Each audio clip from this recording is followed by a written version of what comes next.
Do you have a scary story for me? Yes.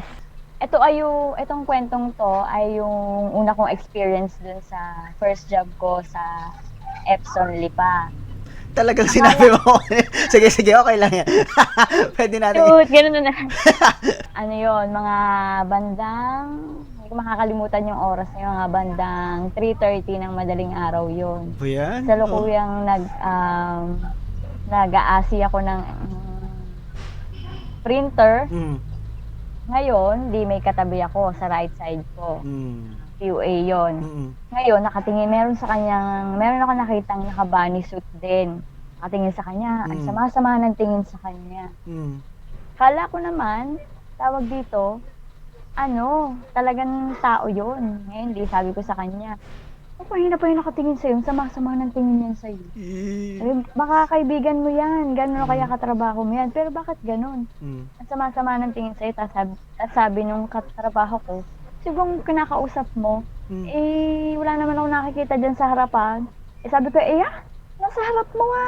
Ang Mm. sama-sama nga ng tingin sa'yo niyan, eh." Mm. Sabi ko, 'di yun, bigla na akong sumakit ang ulo kaya sabi ko punta muna akong CR. Mm. 'Di nagpaalam ako sa leader ko, Mm. punta akong CR.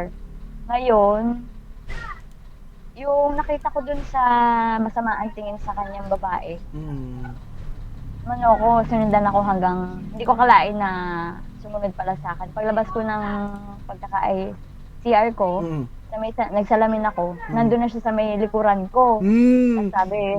Sabi bakit ko daw siya pinakikialaman. Mm. Bakit daw kailangan sabihin ko pa dun sa sabi ko akala ko nakikita ka niya, eh, hindi ka pala niya nakikita. Mm. Yun. Tapos, di pagtapos nun, di sama-sama na ng pakiramdam ko, pero hinintay ko pa rin mag-uwian. Pero ang bigat-bigat na ng pakiramdam ko nun. Mm. Bigat-bigat na ng pakiramdam ko. Yun, hanggang sa bahay, sinundan ako nun. Mm. Siguro ilang araw akong hindi pinatigil nung kaluluwang yun. Mm. Pero nakausap mo pa? Nakausap ko pa siya na bakit ko daw siya pinakikialaman, kung wala daw akong pakialam kung nakatingin siya dun sa katrabaho ko. Pero kilala mo yon? Hindi. Eh, hindi. Hindi eh. Hindi ko siya kilala. Basta tawag dito, hindi rin naman nakikita ng ng katrabaho ko yun eh. Kasi nag-alisan na sila sa line eh. Oo. Nagsigawan na sila eh. Di Ano ako ba yan? na naman na naman ako. Oo. Nakausap ako ng leader ko nung kung sino man Oo. nakausap ko.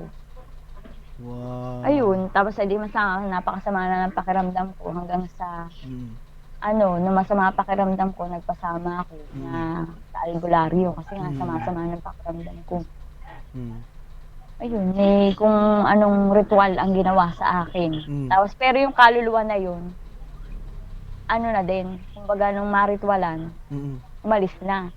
Kumbaga, hindi ko na alam kung nasaan. Basta matapos ng ritual. Hindi mo na ulit nakita sa trabaho? Hindi ko na siya nakita sa trabaho. Pero may kinonfess sa akin yung katrabaho kong yun, yung katabi. Oo. Yung katabi na daw yun, na kaibigan daw niya yung namatay na yun. Kasi pinaano niya sa akin yung yung sa totoo lang hindi niya sinabi kasi. Pero sa akin niya lang sinabi na inamin niya na kaibigan niya daw yun na hindi, nung namatay, hindi daw niya inaasahang magpapakamatay yung kaibigan niya yun na hindi na siya nakapunta doon. Pero masama daw ang loob sa kanya ng kaibigan niya yun. Hindi ko alam kung anong pinag-awayan nila, pero yun ang sinabi niya sa akin. Tell me your scary story. During that time, I don't think that, I never actually think that it was actually it's a scary story. Bakit naman?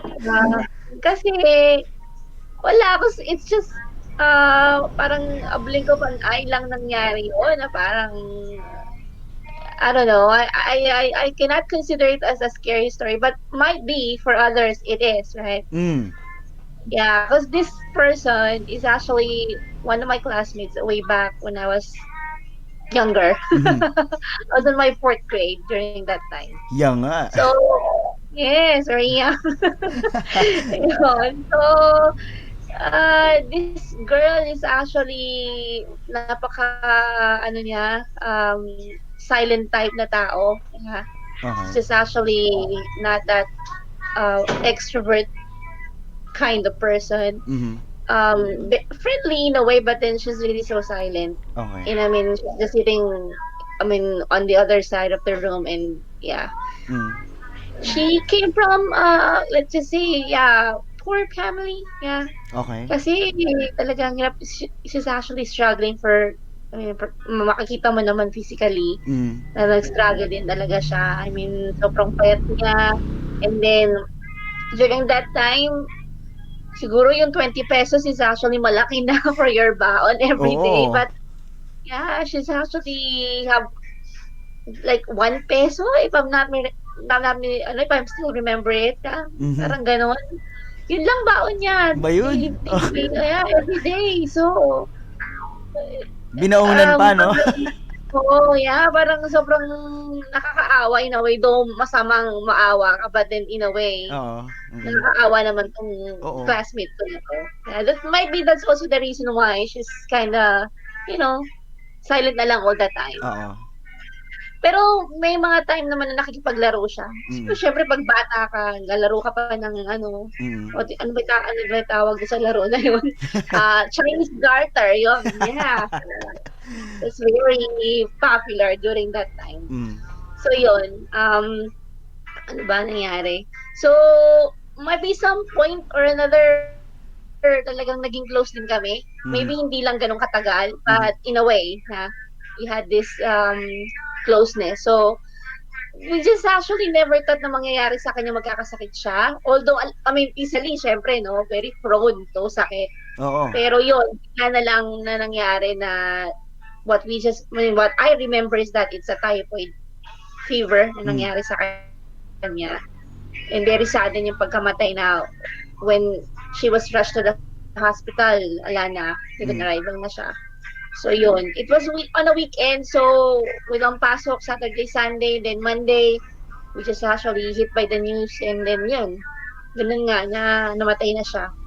Very sudden. And then one time, I think that time, papunta ako ng church, yeah. Mm. I'm about to attend a mass. It was like between 6 to 7 p.m., if I'm not mistaken. Mhm. I was actually on my mirror. Ano ba 'yan? Actually, Oh. not in my mirror, but it's the mirror within our living room area. Yeah, Mm. ganon. It's not that big, pero malalaman mo kapag merong dumaan sa likuran mo. Ba yun? Yeah. Oo. I am not so sure about the lighting within our room during that time. Mm. So alam ko talaga pag may dumaan sa likuran mo, Mm.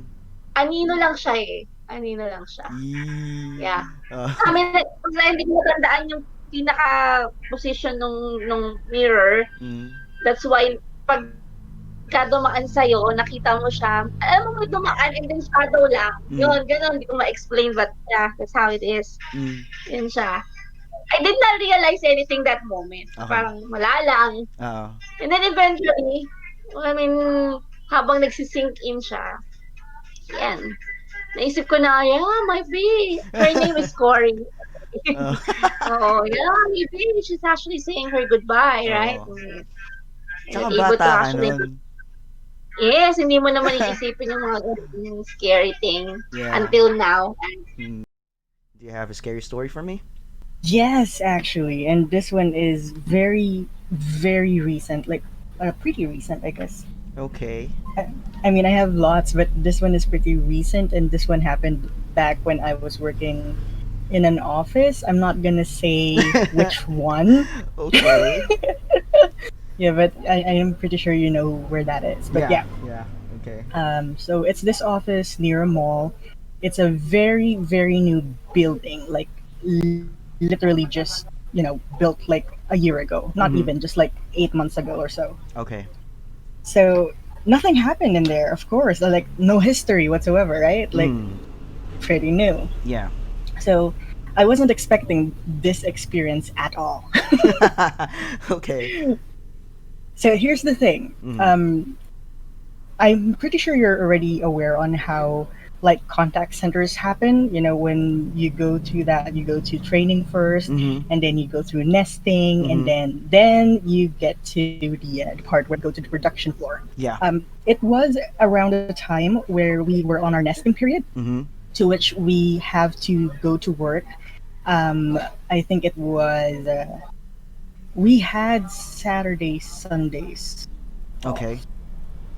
Oh no. We don't have Saturday Sundays. Basically, what happened is that we switched it so Okay. that we would have Friday, Thursday, Friday. I think Mm-hmm. was our off. Mm-hmm. So on we were on site Mm-hmm. at Saturday and Sunday. Okay. Basically, we were the only ones there. I'm sorry, could you hear the dog? Yeah. Yeah, I'm sorry about that. Yeah, they kind of broke the mood out there. But yeah, here's the thing. I'm not sure what came Mm-hmm. to my manager's mind when he thought that it would be a good idea that it would just be us Mm-hmm. during the weekends on that floor specifically. Uh-huh. But I think he just wants the whole floor to himself Mm. whenever that happens, so that he could take care of us properly. Okay. And that's one of the things that I really liked about him. But that kind of that kind of I'm not sure. Maybe it was the recipe for this specific experience. Because because basically the whole floor, we were on the 12th floor. 12 The floor. whole Okay. floor was empty, like Okay. empty, no guards, no whatsoever. It's Okay. just my team and Mm-hmm. then my manager. Okay. That's it. It was just us. How many are you guys on the team? We were around 20 plus, I think, if I remember it correctly, around 22 or 24. Okay. Um, and we occupied at least 4 bays. Okay. Ooh, no, what happened? Did we get disconnected? No. Are we? We were occupying. Oh, I'm so sorry. Yeah, that is our counselor. Yeah, can you hear him? I'm No. not sure why he's making so much noise. No one's paying attention to him. Anyway, so yeah. So anyway, back to the story. We were occupying 4 bays at Mm-hmm. least, and then on the platform was our manager. Okay. Basically, what happened is, you know, in our office, it's really this high tech thing happening where everything is motion censored. Mm-hmm. So the lights there are turned off automatically when nothing is moving. Okay. So it only opens when someone walks by, or when someone waves their hand or something and then accidentally uh, touches the motion sensor activation thing. Yeah, basically what I was talking about in the office is that we had this motion sensor lights, Mm-hmm. to which when you move, it turns on by itself, and if no one's moving, it Mm-hmm. just turns off, so that energy is saving, stuff Yeah. like that. Yeah. And we've had like multiple cases on which it opened by itself. Oh. Okay. Yeah, and it was really funny because, of course, it would just be our bay that has lights on Mm-hmm. because we were the only ones moving in there. Mm-hmm. And it was really funny because at one point we all saw like the lights at the very end Mm-hmm. of the hall. Mm-hmm. It started opening one by one. Ooh, And Jesus. that Okay. was yeah, that was not just me who saw that. We all saw it and we were like, who's there? Was someone cleaning? I mean, I don't see anyone. Okay. And then our manager, he just stood up and was like, it's just broken, just don't mind it, just work, it's okay, it's okay. So I was like, yeah, okay, yeah, we're good with that. Okay. And then that's okay because not it's not just me who experienced it, it's Mm. everyone. So for me it's like, yeah, it's a bonding thing, Yeah. Could be a our whole team malfunction. experienced this Yeah. and we're cool. Yeah. Yeah. So yeah, but then yeah, this experience, the one that I'm about to tell you, this one I experienced it with just me, which is Mm-hmm. a little scarier on my part because I can't really prove it to anyone because I'm the only one who saw it. Yeah. It's okay. Yeah, but they know that there's something in there. There was something on the 12th floor to Mm-hmm. which we all don't know why, but there is, because there's no history. Again, there's no history. It's a very new building. Yeah, yeah. So what happened is I arrived early at work, which is the norm Mm-hmm. back then. I arrived early at work, and then I met actually Raya. She's your idol. I know that. Yeah. I hope I can get her I'm on. I hope I can get her on. yeah. I'm not sure if she's a little. She's a very scaredy cat. So I'm pretty sure she can tell you lots of stories where she got scared. Yeah, okay. Not particularly a scary story, but she's probably gonna tell you something about a time that she got scared in that particular office. So what Can you happened is, ask her though? Can you ask her? yeah, I'll call her later. Yeah, okay. So Cool. what happened was that the first person that I saw in that office is Raya, Okay. and she was actually pulling some other of our teammates Mm. to the bathroom because she was getting really scared because Mhm. we were the only ones there. Okay. Yeah, and she knows it. She knows that we were the only ones there, no guards, no whatsoever. So she Mm. was trying to pull someone with her to the bathroom. Of course, Okay. I went with her like for just a short amount of time, and then I went out. Mhm. So it was just me, and then I think they followed out like after a minute. So we were like a distance apart, but Mhm. we were all walking together towards our bay. Okay. And the thing is, the hallway on our bay, there are like multiple pillars Yeah. that you can see on the right side. Mhm. So when I was walking in, I actually saw someone peek behind Whoa. one of the pillars, Okay. and it looked like one of my friend, Jovi. Mhm. But it was funny because when I saw that person, the Mhm. first thing that I thought was like, "Oh my God, was that Jovi? Why is she so much paler than I remember?" Oh no. Because Okay. Jovi has very tan skin. Oh, okay. Jovi has very tan skin. So when I saw that, I was like, "Oh my God, did she use glutathione or something, or did she, had that injection, Yeah. the thing?" I was like, "Wow, this girl, she's getting the skin color that she wants." Yeah. And so while I was heading there, Mhm. uh, this is the part that's really crazy. I wasn't wearing any glasses, and Oh, I wasn't wearing any contact lenses. So basically, you're all I saw blind. is like Yeah. someone that looks like her, but Mhm. I'm not pretty sure, the exact face. Yeah. Okay. Yeah. So what happened is that as soon as I saw her peek through that pillar, Mm. I was about to point at her, but then she went back inside, like behind the pillar. Mhm. And as I was walking closer, I saw my manager, Mhm. which was on the platform. He was on the platform Mhm. rather. And then I was pointing behind the pillar, or rather, I was pointing at the pillar, and just giving him this gestures of, "Is she there?" Uh-huh. That's like, What? "Is she there, or is someone there?" Yeah. And I'm not sure why. Yeah, I'm not sure why, but he agreed. He like nodded his head because I can hear Okay. Jovi's voice. Mhm.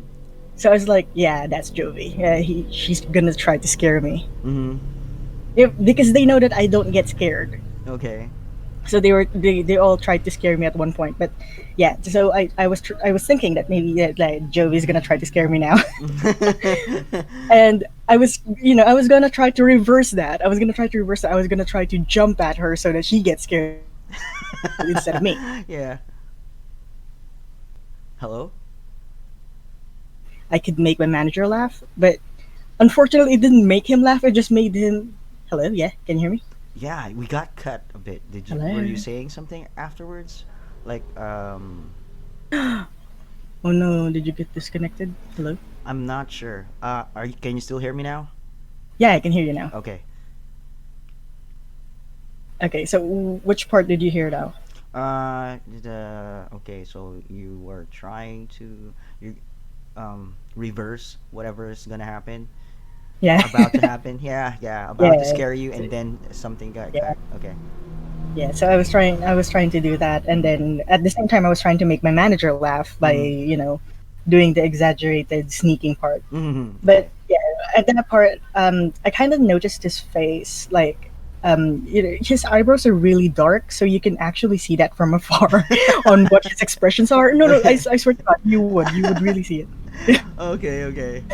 So I can already see his expression that he's really weirded out on what I'm doing. Uh-huh. So I was like, yeah, yeah. And for me, it's like, I'm not wearing glasses, I'm not wearing anything, so he might be looking different Mhm. than what I think he is. Mhm. So as soon as I got to the pillar, I jumped, and then I actually said, the usual ha, Ah. and then I was like, oh, no one's here. And then, Oh. yeah, so I faced him and I asked, where's Jovi? And it's the funniest thing because I did not know that.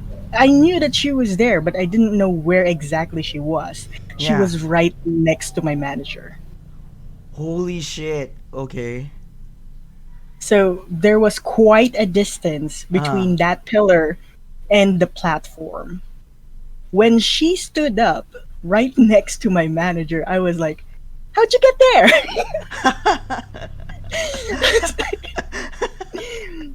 That was my first question. It's like, how'd you get there? It's like, I've been sitting here the whole time. It's like, no, you weren't. You were right behind this pillar. I saw you. And that's when my manager said, no, honey, there wasn't anyone there at all. Any scary story Um, for me?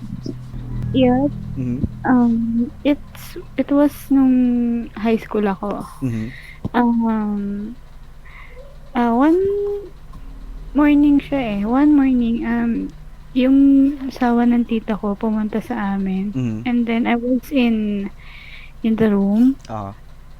And then when I went out, ayun, umiiyak sila. Then they told us na my tito was murdered. Oh, Yeah. okay. Na-murder siya. So, ayun. And then after that, the next day, so okay, the next day, I was doing my project and all. And then my Uh-huh. kuya went out. Parang takot na takot siya. And then I asked him kasi he has this ano eh, nakakaramdam kasi siya Mm. ng mga nakaka-sense siya ng mga something sa paligid. So, Mm. yun. So I asked him, I said, why? And then ayun.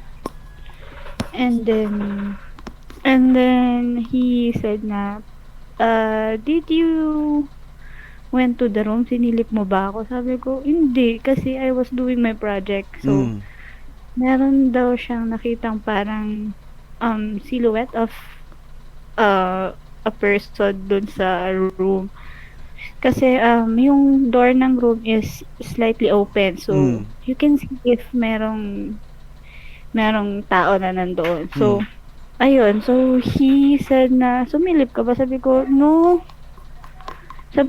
hindi. Kasi sabi niya, hala, gumanon siya. Mm. And then, ayan, pinabayaan na niya. And then, after that, parang days later, um, napanaginipan ko yung tito ko na na-murder. Mm. So, ayun. And then, I was really close sa kanya talaga na, ah, he is seated sa harap ko. And then, talaga hinawakan niya yung kamay ko, ganon. And then, Mm.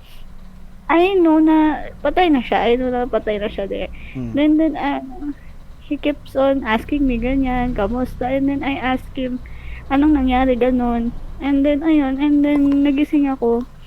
And then, after that, parang, ah, nilagnat ako that time for a week. Hindi Mm. nawala yung lagnat ko, on and off siya. Oh. So, after that, on and off, and then dinala ako sa doctor, wala naman, parang simple na lagnat lang daw, pero on and off siya. Mm. And then they decided na baka iba, kasi nga sinabi ko na sa kanila na napanaginipan ko nga yung tito ko. And Ah. then, ayun, they parang nag-hire sila ng magtatawas ba yung tawag doon. Albularyo. And then, albularyo. Ah. And then, ayun, yung routine, ayan, may mga mayroong candles, ganyan. Oo. Then, chinek yung kamay ko, if pantay yung Ah. And then, sabi nga niya na, ayun nga, parang dinalaw ata ako Mm. ng tito ko. So, wala. And then kasi yung itsura kasi niya sa panaginip ko, parang buhay na buhay siya. And then, talagang as in, parang face to face talaga kami yung gano'n. Mm. Hindi siya yung malayo na nag-hi lang, gano'n. And Mm. then, ayun, um, after that, parang may kuya said na, parang meron nga nando'n nga, parang andoon pa din daw. So, Mm. hindi lang niya sinasabi. Mm. And yung inano nila ako nun, ayun nga, nakita na parang meron nga daw na bumati sa'kin, gano'n. Ah, So, nabati ka. sabi baka oo, parang siguro inano na ako yung, um, pinagpaalaman niya, parang Mm. gano'n sabi nung albularyo, Mm. nung babae. So, there. Tas after nun, bigla talaga nawala yung lagnat ko, kinabukasan. So, Oh. Oh. okey na ako, gano'n. And then siguro nga sinano namin, siguro nga yun nga na siguro nag-say goodbye lang siya, gano'n. Mm. But we still don't know Mm.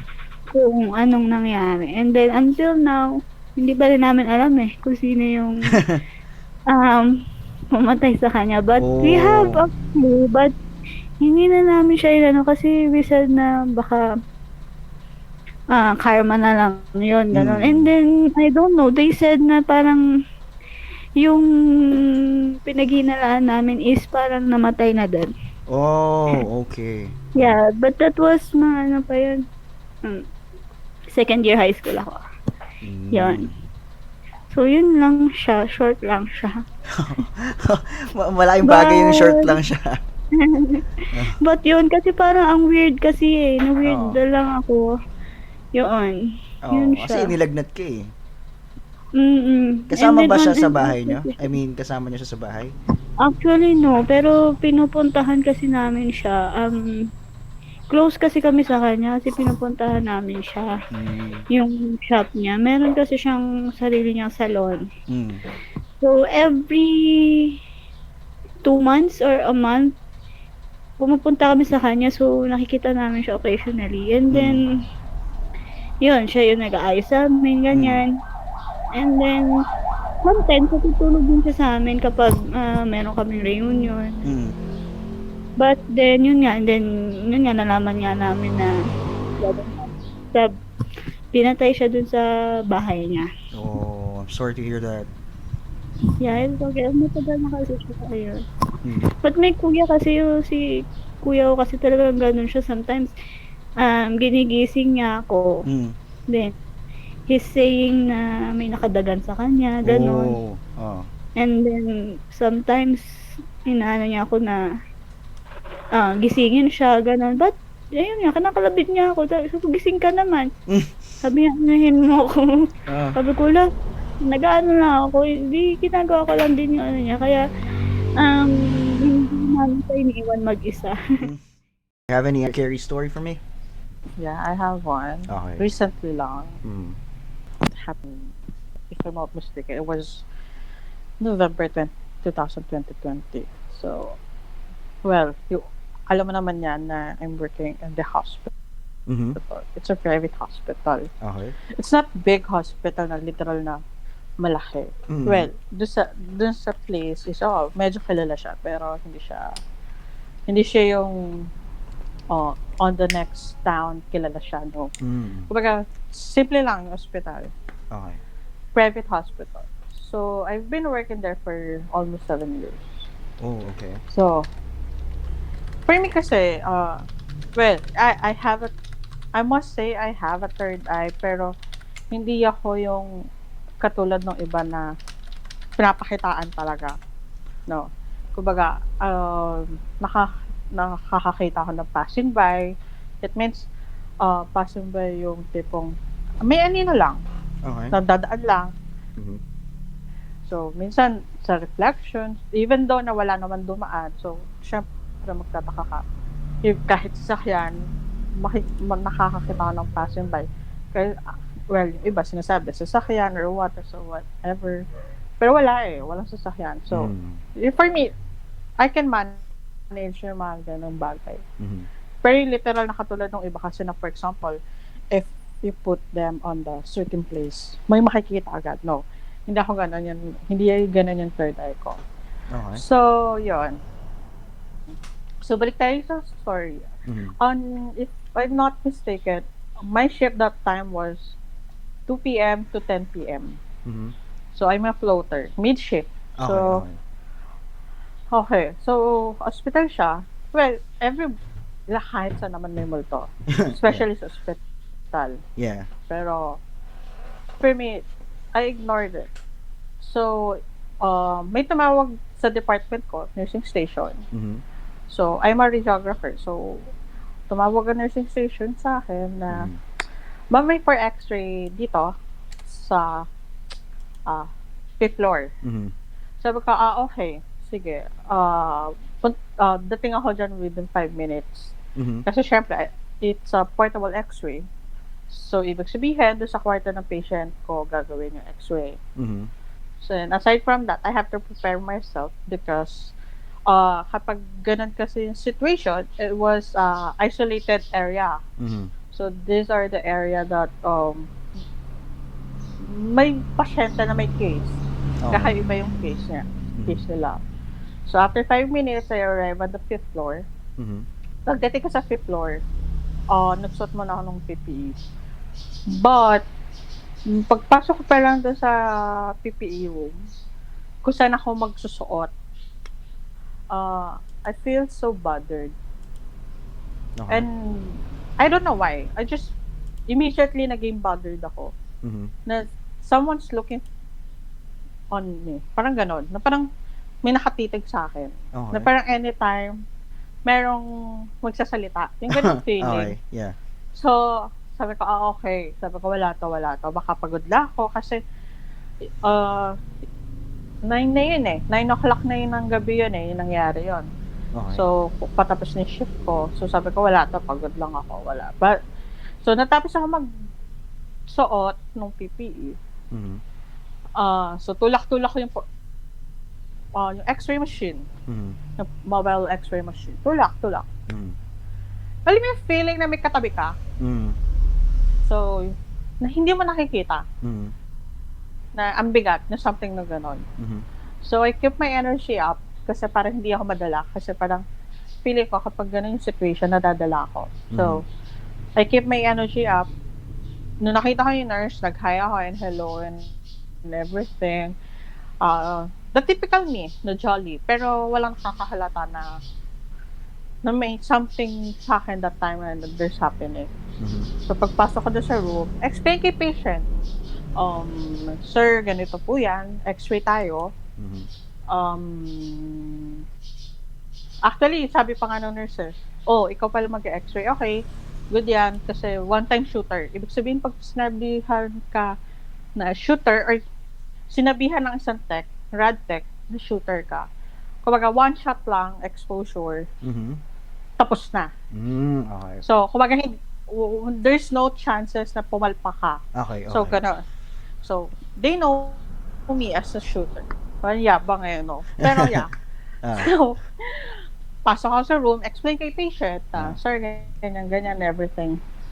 That time, yung feeling, actually, nagpapawis ako noon. Kasi syempre, may PPE ako, 2 layer and everything. Pero yung pawis ko, ang lamig. Sabi ko, oh my God, this one is not good. Kasi kapag ganyan yung pakiramdam ko, I know there is someone is with me na hindi nakikita ng normal na tao. Okay. So, dead ma, ganyan. X-ray, exposed, shot. Okay. Tumawag ako doon sa friend ko. Doon sa kasama ko sa baba. Sabi ko, pa-pick up naman ako ng cassette. Cassette is kung alin yung kung saan na-adapt yung image ng X-ray image. Okay. So, nung paglabas ko, pag sabi nung friend ko, sabi niya, ma'am, baba ka na. Ikaw naman kasi nag-expose eh. So, good shot na yan. Tsaka, kumbaga, the patient was stable. So, nagawa ko siya na parang ginawa ko lang, in-x-ray yung patient doon sa baba. Na x-ray room. Kakatayo ay nakatalikod sa akin. So, nung pagbaba ko, nakasalubong ko yung kasamaan ko sa work. Sabi niya, "Ma'am, repeat." Sabi ko, "Fuck, bakit ako magre-repeat?" Sab Kasi kumbaga confident ako kaya ako naghubad na nung PP. Confident Mm. ako. I was totally as in more than 100% ako confident na good shot ako.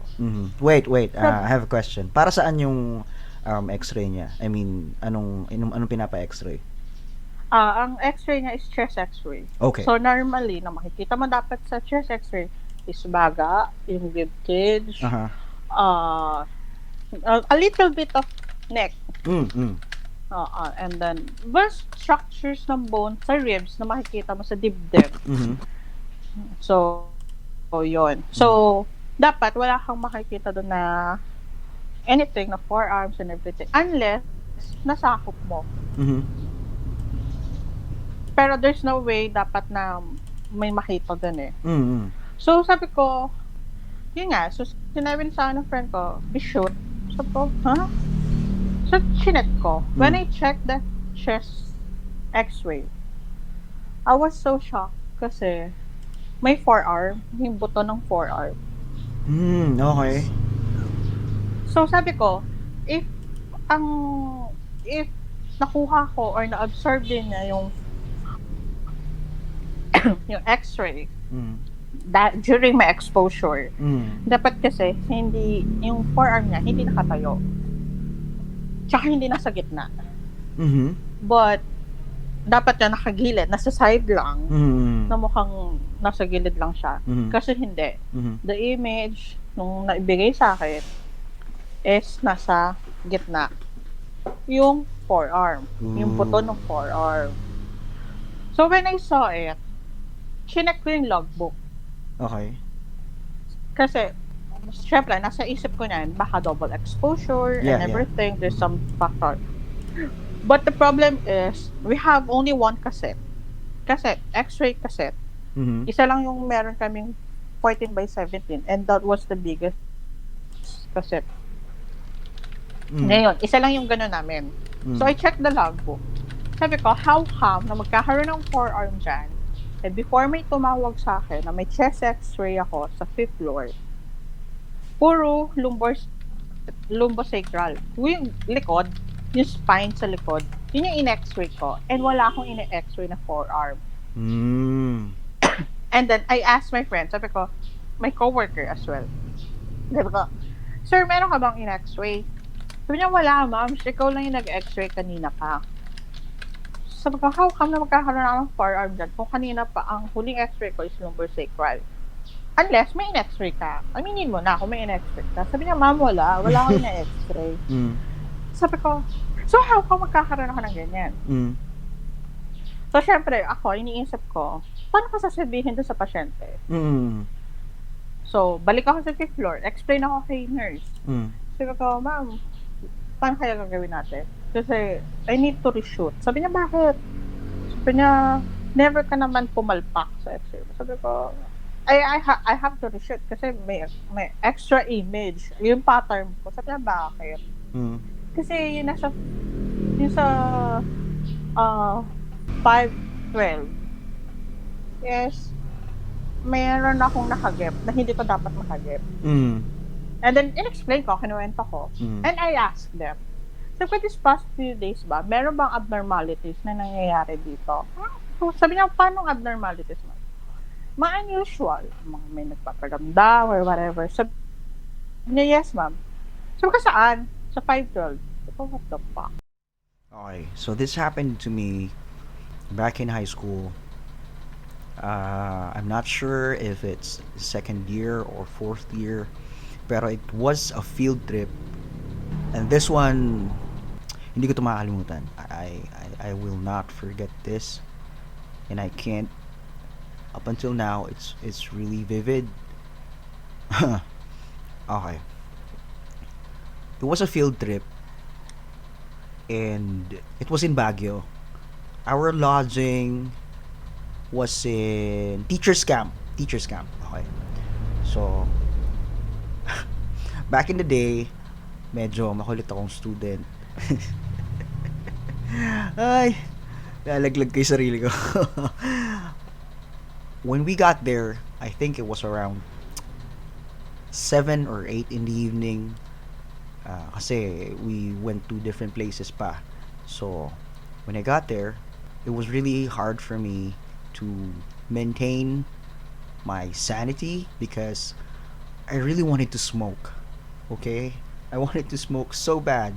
From the time we got on the bus to the whole trip, I couldn't find a place where I can try and smoke. And mind you, we have nuns on board.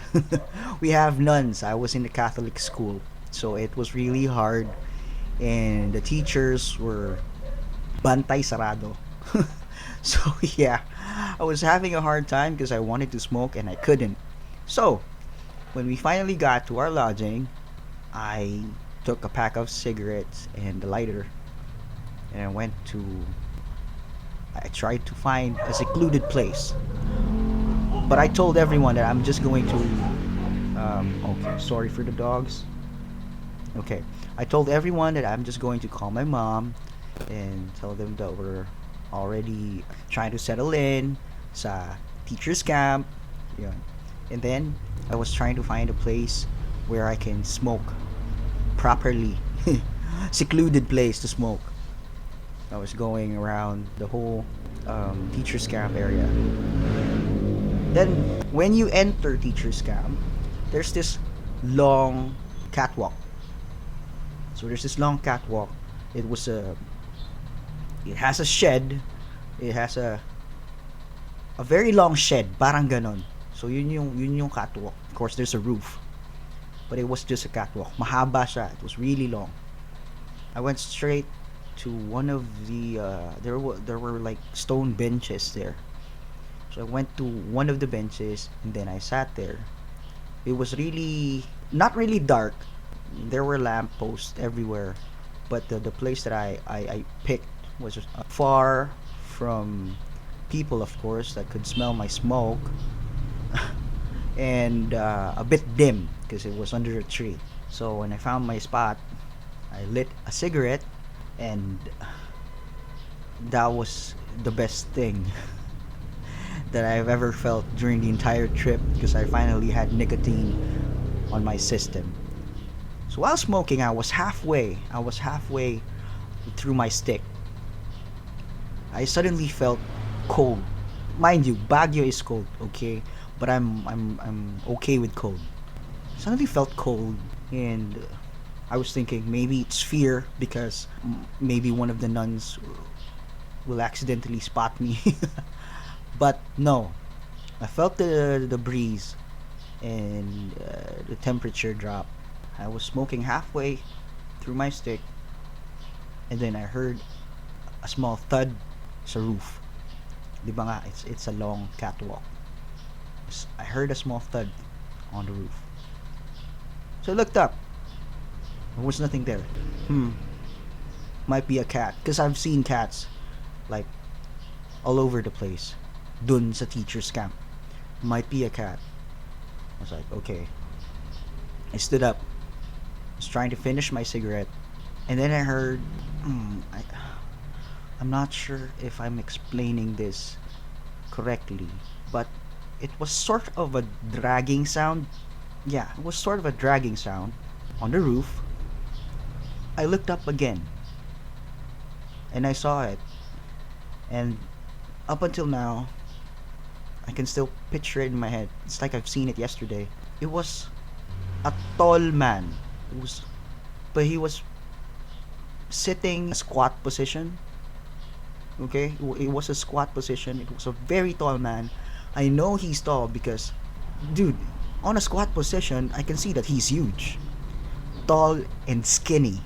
Okay, wearing, I'm not sure if it's brown. I'm not sure if it's brown or red or maybe maroon, long sleeves and khaki pants. Here's what's funny and creepy at the same time. He's on a squat position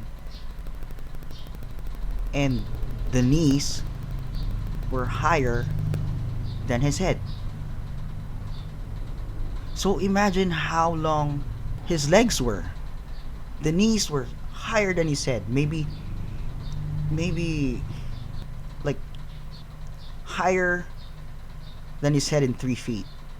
So maybe his legs were that long. He was bald. He was super pale. And I mean it, super pale. Like almost white. He wasn't looking at me. But the thing that scared me the most, I saw his feet. Dude, imagine chicken feet. He has like, I don't know, the ball of his feet was long. Do you get me? Imagine a chicken feet. Or imagine a chicken foot. It's like that. So I was really scared. I almost shouted, but I couldn't. I ran super fast to where everyone was, and I was still holding my fucking cigarette. I was still holding my fucking cigarette. And the nun saw me. Because, remind you, it was a lit cigarette, okay? The nun saw me and said, yeah, my name. Why are you holding a cigarette? And then I was like, oh, I'm sorry. I couldn't say anything. But I was also white as sheet. I was super scared. And my classmates were laughing at me and worried about me at the same time because I got caught. And it was my fault because I ran there with my cigarette. So yeah, I wouldn't do that, if I didn't see anything scary, but I did. So yeah, that's one of the things that happened to me in real life that I still can't forget to this day because I saw something really freaky. And when that time, I told the nuns and the staff of teachers camp about it. And you know what they said? The staff, oh, so nakita mo siya? The fuck? So I'm not seeing things. So nakita mo siya, and I said, who was that? Sabi, hindi, isa yan sa mga parang taga-bantay dito. And I was like, what do you mean taga-bantay? Hindi, baka nagpakita lang sa'yo. Nag-hi lang, nag-yosi ka kasi. The fuck? Yeah, so that's mine.